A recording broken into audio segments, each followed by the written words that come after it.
말씀을 전할 제목은 있는 자는 받겠고 없는 자는 빼앗기리라.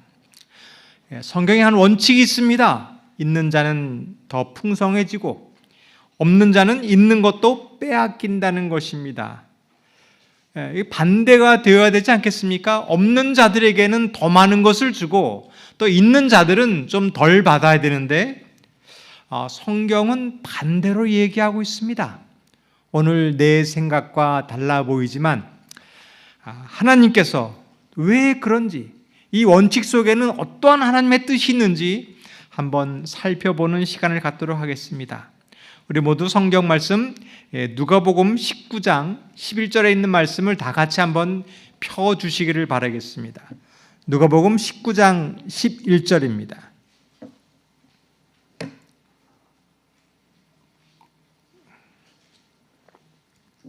다 같이 성경을 펴시고 성경 말씀을 보시고 하나님 말씀을 보겠습니다. 그들이 이 말씀을 듣고 있을 때에 비유를 더하여 말씀하시니 이는 자기가 예루살렘에 가까이 오셨고 그들은 하나님의 나라가 당장에 나타날 줄로 생각함이더라. 예수님께서 여리고를 출발하셨습니다. 그리고 예루살렘 가까이 오셨습니다. 우리가 성경을 공부하기 위해서는 항상 배워야 될 것이 시간과 장소를 알아야 이 말씀을 이해할 수 있습니다. 잠깐 지도를 보겠습니다. 여리고와 예루살렘 사이에는 약 한 35km 정도 떨어져 있는데 이 길은 굉장히 중요한 무역의 통로였습니다. 그래 멀지 않은 거리였지만 이 길은 굉장히 험한 길이었어요. 예루살렘은 해발 한 780m였고 여리고는 해발 마이너스 250m입니다. 그래서 이 고도차가 한 1000m 되는 거리를 올라가야 되는 거예요. 아마 이 대관령 고개가 830m니까 대관령보다도 훨씬 높은 거리를 올라가야 되는 험한 길이었습니다. 아마도 이 길은 강도가 많이 나올 것 같은 그러한 길이었습니다. 사마리아 그 강도 만난 사건이 바로 이 길에서 있었던 것입니다. 그리고 예루살렘 가까이 오셨는데 그 가까이 오신 곳이 베단이라는 곳까지 가까이 오셨어요. 한번 지도를 보면은 이 여리고에서부터 가까이 오셨는데 이 베다니까지 오셨습니다. 이 베다니에서 바로 이 감람산만 넘어가면 예루살렘입니다. 그 감람산 바로 밑에는 겟세마네 동산이 있습니다. 성도 여러분, 이 지명들을 기억하시기를 바라겠습니다. 베다니, 감람산, 겟세마네 동산, 그리고 예루살렘 성. 이 거리는 예루살렘에서 멀지 않는데 어디라고 생각하냐면 이 호평으로 생각합니다. 호평이 있고 마치 터널을 지나면 바로 마석이잖아요. 꼭 위치가 꼭 그렇게 생겼습니다. 감람산 위에서 보면 예루살렘이 가장 잘 보이는 곳이 감람산 정상입니다. 사진을 보면 예루살렘에 맛있는 전경이 나오는데 그것이 감람산에서 찍은 사진입니다. 근데 보통 순례객들은 이 베다니까지 오면 바로 예루살렘으로 다 갔습니다. 거기서 멈추지 않으셨어요. 근데 왜 예수님께서는 멈추셨을까요? 힘들어서 멈추셨을까요? 아니면 배가 고파서 멈추셨을까요? 쉬려고 하신 것이 아니라 계획이 있었습니다. 무슨 계획이냐면 그곳에서 제자들에게 하실 말씀이 있는 것입니다. 성도는 오늘 어떤 계획을 갖고 계십니까? 오늘은 교회 가서 예배를 드려야지. 장례식을 해야지. 다음 주에는 전도회를 해야지. 이런 많은 계획을 가지고 교회를 달려오셨습니다. 근데 예수님께서는 예루살렘으로 가지 않으시고 잠시 멈추시는 거예요. 성도 여러분, 오늘 잠시 멈추시기를 바라겠습니다. 오늘 우리는 오후에 많은 계획들이 있습니다.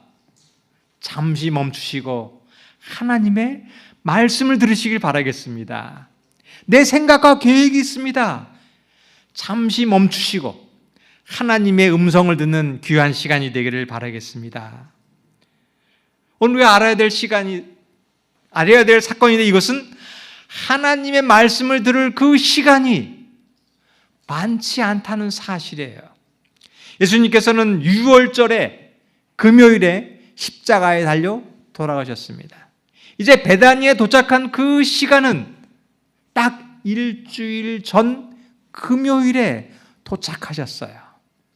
여러분, 이 도표를 보시고 집에 가서 이렇게 적으시기를 바라겠습니다. 설교할 때는 이 일주일 동안 무슨 일이 있었는지 다 알 것 같아요. 근데 이 설교를 지나고 나면 다 잊어버리는 거예요. 여러분, 이 말씀을 이제 이 순환주간의 이야기를 계속 할 텐데 이거를 잘 기억하시면서 매일매일 어떤 사건이 있었는지를 기억하시고 묵상하시기를 바라겠습니다. 이제 십자가에 달려 돌아가시기까지 일주일이 남았습니다. 성도 여러분, 우리도 꼭 기억하시길 바라겠습니다. 목사님 말씀은 언제든지 들을 수 있어. 그렇지 않습니다. 우리가 이제 더 이상 성전에 와서 말씀을 듣지 못할 때가 멀지 않았음을 기억하시고 말씀을 사모하시기를 바라겠습니다. 예수님의 말씀은 다 중요합니다. 그러나 이 마지막 얼마 남지 않은 시간에 예수님께서 멈추시고 하시고 했던 이 말씀이 더욱더 중요하다는 사실을 오늘 마음속에 새기기를 바라겠습니다. 그들이 이 말씀을 들으려고 듣고 있을 때 멈추어서 말씀을 하셨습니다. 그런데 이 비유의 말씀을 더 하셨어요. 왜 말씀하시다가 이 비유의 말씀을 더 하셨을까요? 이는 자기가 예루살렘에 가까이 오셨고 그들은 하나님의 나라가 당장에 나타날 줄로 생각했기 때문입니다. 예수님께서 십자가가 얼마 남지 않았다라고 말하는데도 이 사람들은 하나님의 나라가 당장 임할 줄 알기 때문에 이 비유를 하신 것입니다. 성도 여러분, 오늘 우리가 다른 생각이 있어요. 다른 계획이 있습니다. 오늘 하나님의 음성을 깨닫게 되기를 바라겠습니다. 잘못된 생각, 그릇된 이 신앙을 깨우치고 하나님의 음성을 듣게 되기를 바라겠습니다. 우리는 오늘 굉장히 많은 계획들이 있습니다. 당장 바랄 것이 있습니다. 기도 제목이 있습니다. 교회를 건축해야 되고 전도회를 해야 되고 소그룹 행사를 해야 됩니다. 근데 예수님께서는 그것을 멈추고 하나님의 말씀을 들으라고 합니다. 하나님의 말씀을 듣는 사람은 더 풍성하게 될 것입니다. 그러나 하나님 말씀을 듣지 않는 사람은 있는 것도 없어진다고 하는 것입니다. 예수님께서는 말씀을 듣지 못하는 사람에게 비유로서 말씀하시는 거예요. 씨 뿌리는 자를 비유를 들었습니다. 사람들이 못 깨닫는 거예요. 제자들에게 이것을 설명해 주는 것입니다. 가시밭이 무엇인지, 돌짝밭이 무엇인지, 길가가 무엇인지, 옥토가 무엇인지를 설명해 주는 거예요. 이것은 씨가 아니라 하나님의 말씀을 뿌리는 거라고 얘기하는 것입니다. 제자들은 이 말씀의 의미를 깨달았습니다. 근데 이것을 듣지 않는 사람은 예수님의 비유는 농사를 잘 지어야 하는구나, 돌짝밭이 아니라 옥토에 지는 농사의 이야기로 듣는 것입니다. 성도 여러분, 오늘 우리도 우리의 생각이 있습니다. 내 생각, 지금 당장 바라기를 원하는, 응답받기를 원하는 기도 제목들, 사업이 성공해야 되고 취직을 해야 되고 지금 당장 내 뜻대로 잘 돼야 되는 마음이 있습니다. 아니, 예수님 같은 사람이 왕이 되면 나를 잘 살게 해주고자 하는 그런 기대가 있는 것이, 내가 항상 옳다라고 확신하고 있지만 오늘 하나님께서는 말씀하십니다. 비유로 더하여 말씀하십니다. 당장 바라는 소망이 아니라 오늘 우리는 하나님의 음성을 듣게 되기를 바라겠습니다. 예수님께서 얼마 전에 이러한 얘기를 하셨습니다. 누가복음 18장 31절입니다. 예수께서 12제자를 데리시고 이르시되 보라 우리가 예루살렘으로 올라가노니 선지자들을 통하여 기록된 모든 것이 인자에게 응하리라. 이 말씀을 며칠 전에 하시고 이제 예루살렘으로 가시는 것입니다. 그 말씀은 인자가 이방인들에게 넘겨져 희롱을 당하고 능욕을 당하고 침뱉음을 당하겠으며 그들은 채찍질하고 그를 죽일 것이나 그는 3일 만에 살아나리라 하시되, 며칠 전에 예수님께서 십자가에 달려 돌아가시고 3일 만에 살아날 것을 이야기하셨어요. 이 말씀은 한 번만이 아니라 3번이나 말씀하셨습니다. 3번뿐만 아니라 간접적으로 여러 번 비유적으로 십자가에 줄 것을 여러 번 말씀하셨습니다. 그런데 제자들은 깨닫지 못하는 거예요. 왜 그럴까요? 내 생각과 다른 것이에요. 예수님이 죽는다니 상상할 수 없습니다. 그렇기 때문에 분명히 말씀을 했는데도 귀담아지지 않는 거예요. 오늘 하나님의 말씀을 귀담아 듣게 되기를 바라겠습니다. 예수님과 도착하신 곳은 베단이라는 곳이었어요. 베단이는 바로 죽었다가 살아난 나사로의 집입니다. 사람들은 그것에 흥분한 거예요. 이 죽은 자를 살릴 수 있는 분이라면 왕이 되어야 한다. 그때는 유월절이 가까웠습니다. 유월절은 애굽에서 해방되어 이스라엘 백성들이 출애굽한 날이 유월절입니다. 이제 로마에서 해방될 날이 다가온 것입니다. 그들은 예수님을 왕으로 기대했습니다. 사람들의 생각이, 제자들도 그 생각에 동의한 것이에요. 이것이 문제인 것입니다. 성경 말씀은 분명히 예수님께서 기록된 대로 십자가에 달릴 것을 얘기했지만 사람들의 영향을 받아서 그 생각이 변하는 것이 제자들의 문제인 것입니다. 오늘날도 마찬가지입니다. 우리의 신앙이 왜 변질될까요? 이 세상에 있는 많은 교회들이 그렇게 믿는 거예요. 예수 믿으면 복 받는다라는 말을 듣고 우리도 그렇게 닮아가는 것입니다. 우리의 생각이 변질되는 이유가 있습니다. 세상 사람들이 그렇게 얘기하는 거예요. 이렇게 사는 것이 행복이다. 돈이 많은 것이 출세의 길이다. 그것에 영향을 받아서 나도 그렇게 동의되는 것이 문제인 것입니다. 오늘날 많은 교회들이 이렇게 얘기합니다. 유명한 목사님과 신학자들이 이렇게 얘기합니다. 2300주야의 성소에 전결이 되고 예수님께서 지성소로 들어갈 이유가 없다는 것이에요. 심판이라는 것이 필요 없다는 것입니다. 예수님을 믿으면 구원이 된다고 얘기하고 있어요. 성도 여러분, 이 세상의 조류에 세상 신학자들에게 동요하지 마시고 오늘은 하나님의 말씀을 들으시기를 바라겠습니다. 십자가가 있고 부활이 있는 것이 성경의 말씀입니다. 예수님의 초림으로 끝나는 것이 아니라 재림이 있다는 것이 성경의 분명한 이야기입니다. 오늘 우리는 성경의 말씀을 들으시길 바라겠습니다. 교회에 오는 것, 사람이 많아지는 것, 부흥되는 것이 중요한 것이 아니라 이것을 잠시 멈추시고 하나님께서 뭐라고 기록됐는지를 들으시기를 바라겠습니다. 누가복음 19장 12절입니다. 이르시되 어떤 귀인이 왕위를 받아가지고 오려고 먼 나라로 갈 때, 이제 깨닫게 하기 위해서 한 비유를 들으시는데 어떤 귀인이 왕위를 받기 위해서 먼 나라로 갔다는 이 이야기는 그 당시의 상황이었어요. 그 당시 이스라엘의 헤롯 왕이 이스라엘 왕이었는데 이 사람은 에돔 사람이었습니다. 어떻게 왕이 되었는가?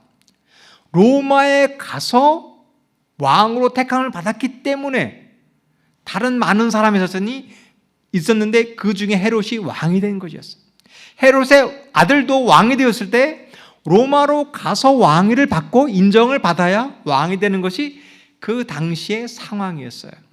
예수님께서는 영적인 교훈을 가르쳐 주기 위하여 그 당시 잘 알고 있는 상황을 비유해서 예수님이 먼 나라로 가는 것처럼 그 비유를 들어줬던 것입니다. 성도 여러분, 우리도 이 비유를 통하여 교훈을 얻게 되기를 바라겠습니다. 우리가 일어나는 현실 상황이 있습니다. 그 상황 속에서 영적인 교훈을 얻게 되기를 바라겠습니다. 이것이 비유예요. 그리고 성경의 이야기를 통하여 내 삶 속에서 실질적으로 교훈을 얻게 되기를 바라겠습니다. 이것이 성경의 교훈인 것입니다. 오늘 말씀을 묵상하시면서 이 말씀이 내 삶 속에 적용되시기를 바라겠습니다. 그리고 우리 삶 속에 일어나는 일들을 보면서 하나님의 음성을 듣게 되기를 바라겠습니다. 이것이 말씀 묵상의 훈련인 것입니다. 누가복음 19장 13절입니다. 그 종 열을 불러 은하 열 문화를 주며 이르되 내가 돌아올 때까지 장사하라 하니라. 예수님께서 왕위를 받기 위하여 가셨습니다. 그리고 종들에게 부탁한 거예요. 10명의 종들에게 열 문화를 주면서 장사하라. 여러분, 이 비유를 내 삶 속에서 적용하시길 바라겠습니다.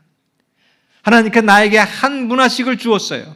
어떤 분은 의사로, 어떤 분은 교사로, 음악가로, 요리하는 분으로, 또 건강기별을 전하는 분으로, 사업가로, 목사로 다 주신 것이에요. 여러분, 이 말씀을 내 삶 속에서 적용하게 되기를 바라겠습니다. 이것을 잘 활용하여 있는 자는 더해질 것입니다. 근데 이것을 활용하지 않는 자는 있는 자로 빼앗긴다는 것이에요. 이 문화라는 말은 그 은과 금의 화폐 단위입니다. 1문화는 은 1문화는 100드라크마로 한 100일치의 노동 삭시입니다. 하루가 7만 원 정도면 한 700만 원 되는 그 가치가 있습니다.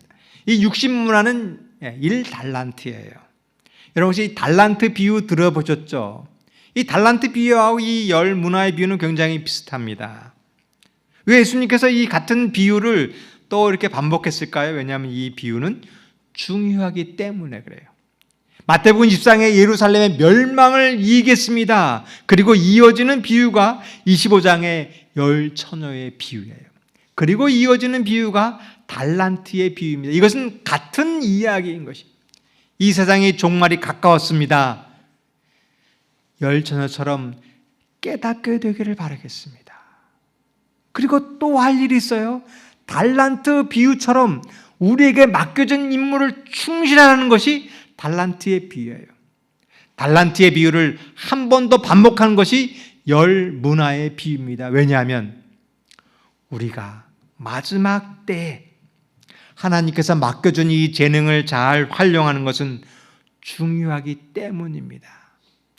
성도 여러분, 이 말씀을 기억하시고 마지막 때 우리에게 맡겨진 이 사명, 이 복음을 전하는 일이 중요하다는 사실을 깨닫게 되기를 바라겠습니다. 누가복음 19장 14절입니다. 그런데 그 백성이 그를 미워하여 사자를 뒤로 보내어 이르되 우리는 이 사람이 우리의 왕이 됨을 원치 아니하나이다 하였더라. 그런데 이제 왕이 다시 오실 것인데 예수님 왕이 되기를 원치 않는 사람이 있다는 것입니다. 이것이 오늘 우리의 문제인 것이에요. 왜 그럴까요? 왜 싫어했을까요? 세상 사람들을 닮아가기 때문입니다. 왜 이 재림을 잊어버렸을까요? 많은 교회들이 이야기하는 그 모습을 우리도 닮아가기 때문입니다. 예수님을 미워하고 죽이려 한 사람들은 로마인이 아니었습니다. 그의 백성이 예수님을 미워하고 죽이려 하고 한 것입니다. 그 사람들은 어떤 사람들이었는지 한번 보겠습니다. 예수가 자신을 왕으로 삼으려고 한 것을 거부했던 5천 명을 먹인 곳에서 실망한 후 이 사람들은 끊임없이 그에 대하여 더욱 비판적이 되어 갔다. 5천 명을 먹였을 때 예수님을 왕으로 삼으려고 했습니다. 예수님께서는 그것을 거부했어요. 그때 그 사람들이 예수님을 비판적으로 대한 것입니다. 그들은 기적적으로 제공된 음식을 계속 얻으려는 소망으로 가버나움까지 그를 따라왔다. 그러나 이것에 대해 그가 그들을 책망하고 그들이 영적 양식을 찾고 그를 취하여야 된다고 선언했을 때 이제 그 사람들은 이 떡을 먹기를 바라고 해서 막 따라왔어요. 예수님 그 사람을 책망했습니다. 하나님의 영적 양식이 필요하다. 그랬을 때 그들의 비판은 노골적인 거절이 되었다. 하나님의 말씀을 거절한 사람, 자기의 생각으로 예수님을 왕으로 삼으려 했던 그 사람들이 예수님을 죽이려고 했던 것입니다. 최근에 재림교회를 비판하는 사람이 있습니다. 그 사람들은 로마인들이 아닙니다. 재림교회를 다니지만 자기의 욕심 때문에, 자기의 생각 때문에 예수님을 왕으로 모셔야 된다는 그 사람들이 실망하여 더욱더 이 교회를 핍박하고 비판하는 것입니다.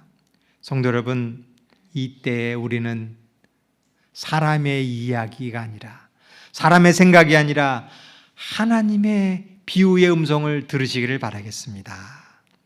누가복음 19장 15절입니다. 귀인이 왕위를 받아가지고 돌아와서 은화를 준 종들이 각각 어떻게 장사하였는지를 알고자 하여 그들을 부르니. 여러분, 이 비유를 우리는 꼭 기억해야 돼요. 예수님께서는 왕위를 가지고 돌아오실 때가 있을 것입니다. 그리고 각각 어떻게 그 종들이 장사했는지 확인하고자 부르실 때가 있습니다. 이것이 성경의 분명한 마지막 때에 백성들에게 하신 분명한 말씀입니다. 십자가로 모든 것이 끝난 것이 아닙니다. 왕위를 받으시고 돌아올 때가 분명히 있습니다. 근데 많은 교인들은 이렇게 얘기합니다. 평안하다, 안전하다. 이 땅에서 교회를 크게 하고 사람들을 많이 하고 행복하게 잘 살게 하는 것이 목적이 되어버렸습니다. 아닙니다. 주님께서 다시 오시고 우리에게 맡겨진 그 사명을 물어볼 때가 있는 것입니다. 성도 여러분, 우리는 내 생각이 아니라 하나님 말씀을 믿는 주님의 백성들이 되기를 바라겠습니다. 누가복음 19장 16절입니다. 그 첫째가 나와 이르되 주인이여 당신의 한 문화로 10문화를 남겼나이다. 주인이 이르되 잘하였도다 착한 종이여 내가 지극히 작은 것에 충성하였으니 10고을 권세를 차지하리라고. 성도 여러분, 우리는 이런 사람이 되기를 바라겠습니다. 세상에 물든 사람이 아니라 우리의 맡겨진 임무에 충실된 사람이 되기를 바라겠습니다. 이 사람은 어떤 사람일까요? 자기에게 맡겨진 그 문화를, 이것은 내 것이 아니라 하나님께서 주신 것이라고 생각한 사람입니다. 여러분, 우리에게 다 문화가 있어요. 돈이 있고 재산이 있고 집이 있고 시간이 있고 재능이 있고 내 몸이 있습니다. 하나님께 칭찬받는 사람은 이것이 내 것이 아니라 이것이 하나님 것이라고 생각하는 사람입니다. 성도 여러분, 우리 이런 사람이 되기를 바라겠습니다. 내가 가진 것, 이것은 하나님의 것이고 하나님을 위해서 사용하는 사람이 되기를 바라겠습니다. 이 사람이 한 문화로 10문화를 남긴 비결이 있어요. 그것은 뭐냐면 지극히 작은 것에 충실하였기 때문입니다. 성도들, 우리가 가지고 있는 것은 작은 것입니다. 집사라는 직분, 장로라는 직분, 안교장이라는 직분, 이것은 작은 것이에요. 저 뒤에서 안내하시는 분이 있고 헌금 수합하시는 분이 있고 또 식사 당번이 있고 청소하는 분이 있고, 여러분, 작은 것에 충실한 것이 10배의 소득을 얻는 비결인 것입니다. 그러면 그 사람들에게는 더 많은 축복을 주시는 것입니다. 성도 여러분, 우리가 더 많아지는 비결은 우리에게 준 작은 것에 충실하게 되기를 바라겠습니다. 그런 교회가 마석교회예요. 왜 마석교회는 이렇게 하나님께 축복을 주셨을까요? 전도회 때 깨달았습니다. 우리 성도님이 작은 것에 충실한 것. 오늘 안교 시간에 은혜를 받았어요. 소그룹에서 작은 것에, 한 영혼에 충실하기 때문에 하나님께서 마석교회에 복을 주신 것입니다. 누가복음 19장 18절입니다. 그 둘째가 와서 이르되 주인이여 당신의 한 문화로 5 문화를 만들었나이다. 주인이 그에게도 이르되 너도 5 고을을 차지하리라 하고. 여기서 우리가 배울 점이 있습니다. 10 문화를 다 한 문화씩, 10명에게 한 문화씩 주었는데 다 능력이 다른 것이에요. 어떤 사람은 10 문화를, 어떤 사람은 5 문화를, 어떤 사람은 3 문화를 다 다르게 소득을 남겼습니다. 그러나 예수님께서는 다 똑같이 칭찬해 준다는 사실입니다. 우리도 다 재능이 달라요. 어떤 분은 많은 재능을 가지고 있습니다. 어떤 분은 재능이 작아요. 근데 예수님께서는 다 똑같이 칭찬해 주는 것입니다. 큰 교회도 있지만 작은 교회도 있어요. 내가 맡은 직분은 중요하지 않아요. 내가 맡은 직분은 하찮은 것이야. 그런 사람은 소득을 얻을 수 없습니다. 성도 여러분, 내가 가지고 있는 작은 것, 이것을 주님께 드리기를 바라겠습니다. 그 사람이 더 큰 축복을 받게 되는 것입니다. 누가복음 19장 20절입니다. 또 한 사람이 와서 이르되 주인이여 보소서 당신의 한 문화가 여기 있나이다. 내가 수건으로 쌓아 두었나이다. 그런 한 사람이 있었어요. 이 사람은 아무 일도 하지 않는 것입니다. 하나님께 분명히 그 은혜를 주셨는데 그거를 하나님을 위해서 사용하지 않는 사람입니다. 이 사람도 마찬가지로 똑같이 이것은 하나님 당신의 문화라고 한 것입니다. 근데 이 10 문화를 가지고 있는 사람하고 차이는 무엇일까요? 오늘 우리에게도 이렇습니다. 교회에 와서 똑같이 헌금을 드리는 사람이 있습니다. 똑같이 100만 원씩 수익이 있었습니다. 똑같이 10만 원씩 헌금을 드렸어요. 근데 차이가 있습니다. 한 사람은 이 100만 원이 내 것이에요, 내 것. 이것은 내 돈인데 교회에서 내 것을 헌금으로 드린 사람이 있습니다. 또 한 사람은 이 돈은 하나님의 것이에요. 하나님의 것을 하나님께 드린 것입니다.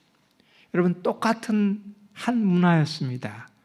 무슨 차이가 있느냐면 마음에 차이가 있는 것입니다. 생각에 차이가 있는 것입니다. 성도 여러분, 오늘 내 것을 드리지 마시고 하나님 것을 드리는 사람이 되기를 바라겠습니다. 내 시간에 교회에 온 것이 아니라 하나님의 시간에 하나님의 일을 하는 그러한 마음을 갖게 되기를 바라겠습니다. 내 것으로 생각하면 이 교회의 일이 힘들어지는 거예요. 누가복음 19장 21절입니다. 이는 당신이 엄한 사람인 것을 내가 무서워함이라. 당신은 두지 않는 것을 취하고 심지 않는 것을 거두나이다. 그가 일하지 않는 이유가 있어요. 하나님은 엄하시고 무서운 분위기 때문입니다. 이것이 오해입니다. 사람들은, 많은 교회는 이렇게 얘기해요. 신약의 하나님은 사랑의 하나님이다. 믿음으로 산다고 합니다. 근데 믿는다고 해가지고 마음대로 하는 것이 아닙니다. 믿는다고 해서 아무것도 하지 않는 것이 아닙니다. 구약의 하나님은 무서운 하나님이라고 합니다. 계명을 지키는 하나님은 엄한 하나님이라고 합니다. 심판은 무서운 하나님입니다. 근데 이것은 오해입니다. 구약의 하나님이나 신약의 하나님이나 똑같은 하나님입니다. 사랑의 하나님이나 공의 하나님이나 같은 하나님입니다.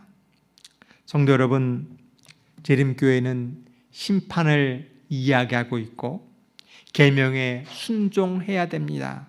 이것은 엄하고 무서운 것이 아니라 하나님을 믿고 사랑하기 때문입니다. 이 사람에게는 그 마음이 없는 것이에요. 내 삶과 신앙이 다른 것입니다. 믿음은 선한 것이고 율법을 지키는 것은 엄한 것이라고 생각하는 것이에요. 성도 여러분, 우리 속에 올바른 신앙을 하게 되기를 바라겠습니다. 이 사람에게 있는 마음은 그것이었어요. 내 인생은 내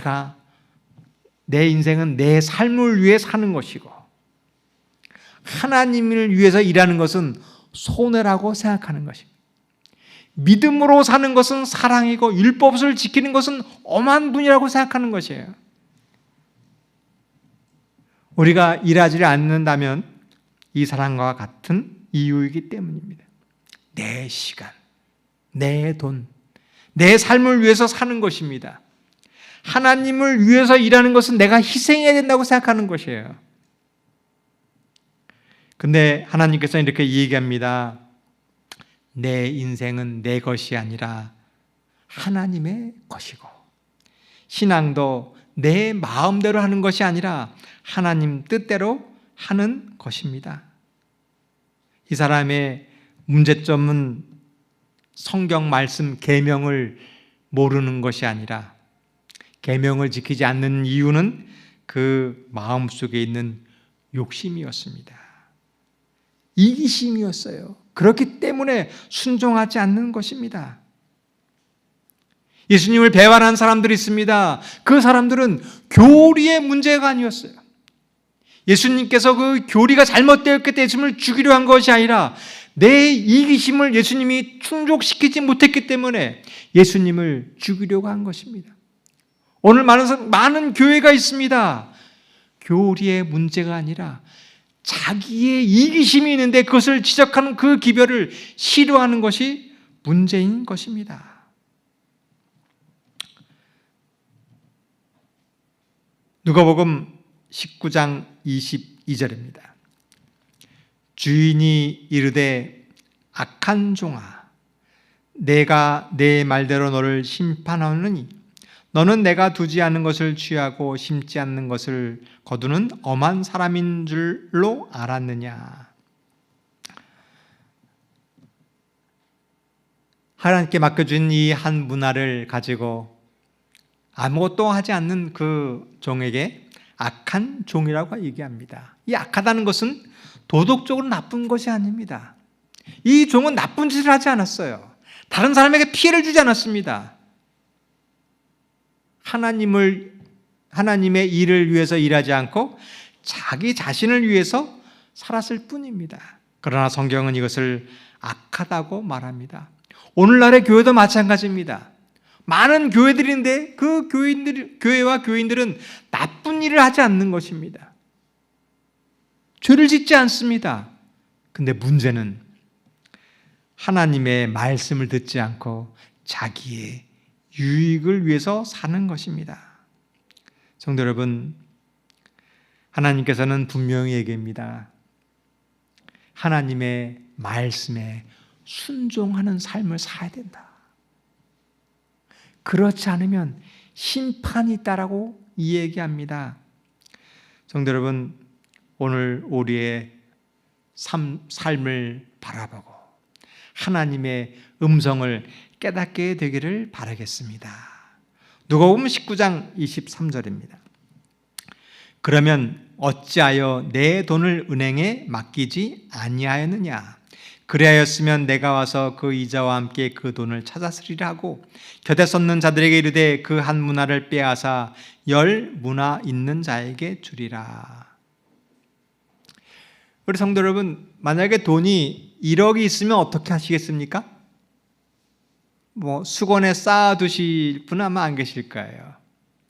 은행에 넣든지 투자를 하든지 사업을 하든지 그래서 그 소득을 증가했을 것입니다.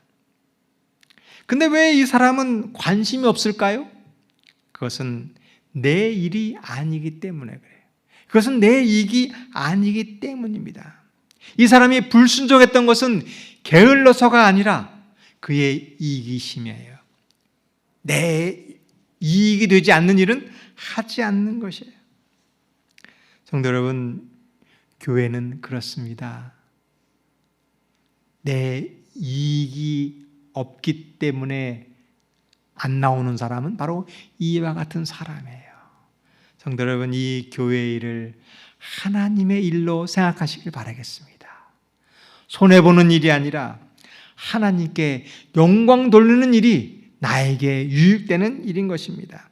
만약에 그렇게 일을 하지 않는 사람은 있는 것도 빼앗아 10문화 있는 사람에게 주라고 얘기합니다. 우리에게 주어진 직무가 있습니다. 다들 다 직무가 있어요. 그런데 내 이것을 하지 않으면 이것을 빼앗아 다른 사람에게 줄 것입니다. 우리에게 이 마지막 때에 이 재림교회에 이 사명을 주셨습니다.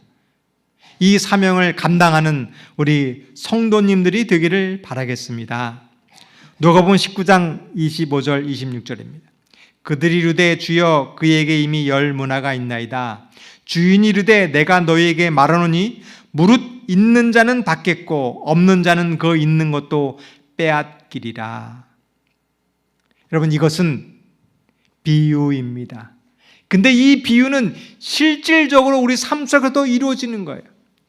우리 삶 속에서 이것을 실천하고 이 말씀 속에서 우리 삶 속에 적용하게 되기를 바라겠습니다. 제가 예전에 복지관장으로 있었던 적이 있었습니다. 여기 많은 직원들이 있었어요. 직원들에게 일을 시켰습니다. 두 부류의 사람이 있는 거예요. 일을 시켰는데 새로운 일을 싫어하는 사람이 있어요. 왜냐하면 여기 복지관에 10명이 오든지 100명이 오든지 내 월급은 똑같아요. 많이 올수록 일만 많아지는 것입니다. 근데 어떤 사람은 어떻게 해서든지 한 명이라도 더 쌀이라도 김치라도 하나를 더 갖다 주려서 열심히 노력하는 사람이 있는 거예요. 근데 차이가 있습니다. 이렇게 열심히 하는 사람이 복을 받는다는 것이에요. 우리 성도 여러분, 이것을 꼭 기억하시길 바라겠습니다. 내 삶에 적용하게 되길 바라겠습니다. 직장에서 작은 일에 성실한 사람이 더 받게 된다는 것이에요. 우리 청년들 꼭 기억하시길 바라겠어요. 대기업에서 직원을 채용할 때 시험 점수를 뽑지 않습니다. 시험 점수는 평가 기준이에요. 뽑는 것은 면접으로 뽑는 거예요. 그 사람이 성실한 사람인가를 보는 거예요. 성경 말씀을 보고 성실한 사람이 이 사회에서도 복을 받게 되는 것입니다. 근데 신앙도 마찬가지입니다. 이 사회에서만 그런 것이 아니라 신앙도 내가 맡겨진 작은 일에 충실한 사람이 더 크게 되는 것입니다. 화입 부인에게 계시를 받기 전에 다른 유능한 2명의 청년에게 계시의 기별을 주었습니다. 윌리엄 포이와 하이젠 포스라는 사람에게 주었는데 그 2명의 사람은 거절했어요. 그때 이 거절했던 2 사람은 신앙을 완전히 잃어버리고 교회를 떠나버리게 되었습니다. 이것이 마지막 때에 주는 교훈입니다. 교회를 다닌다고 하지만 자신의 이익을 위해 살고 예수님을 이 땅의 왕으로 섬기는 그 사람들은 잃어버릴 뿐만 아니라 예수님을 배반하는, 예수님을 죽이게 되는 그러한 사람이 되는 것과 마찬가지입니다. 성도 여러분, 오늘 우리의 이 믿음도 깨닫게 되기를 바라겠습니다.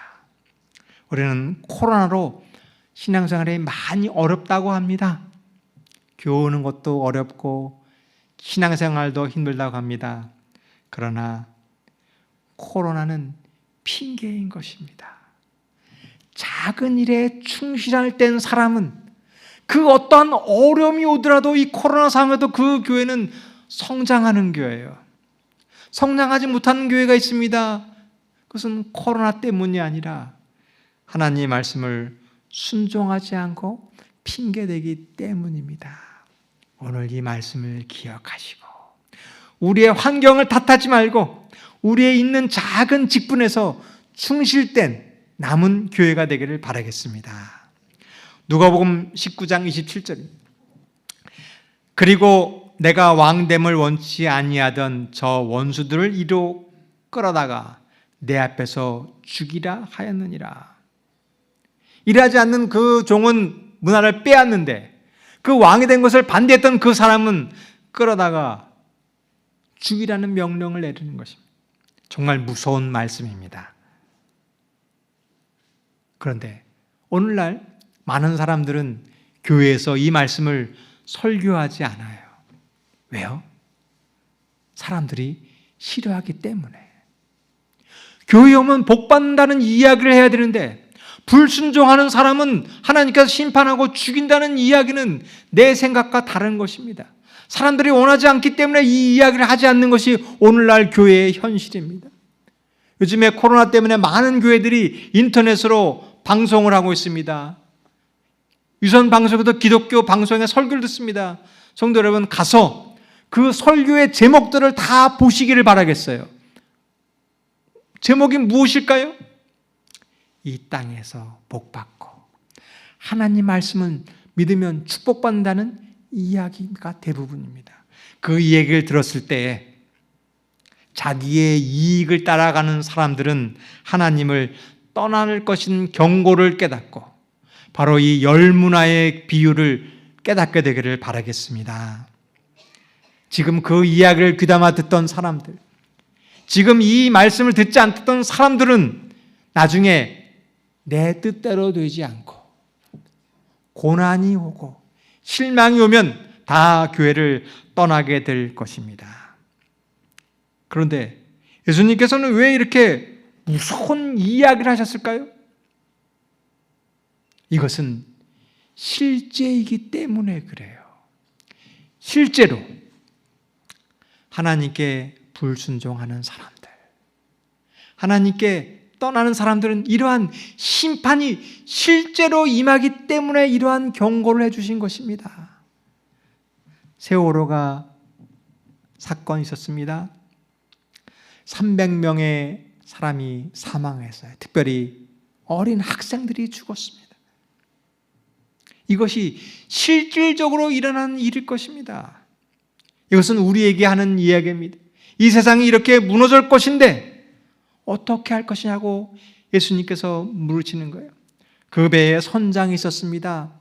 그 선장은 충분히 그 학생들을 살릴 기회와 시간이 충분히 있었는데 자기 혼자만 살은 사람이에요. 예수님은 그 사람을 악한 사람이라고 얘기합니다. 이 세상이 이렇게 멸망할 것인데 우리들에게 한 문화를 주면서 하나님을 위해서 일하라고 얘기한 것이 이 기별입니다.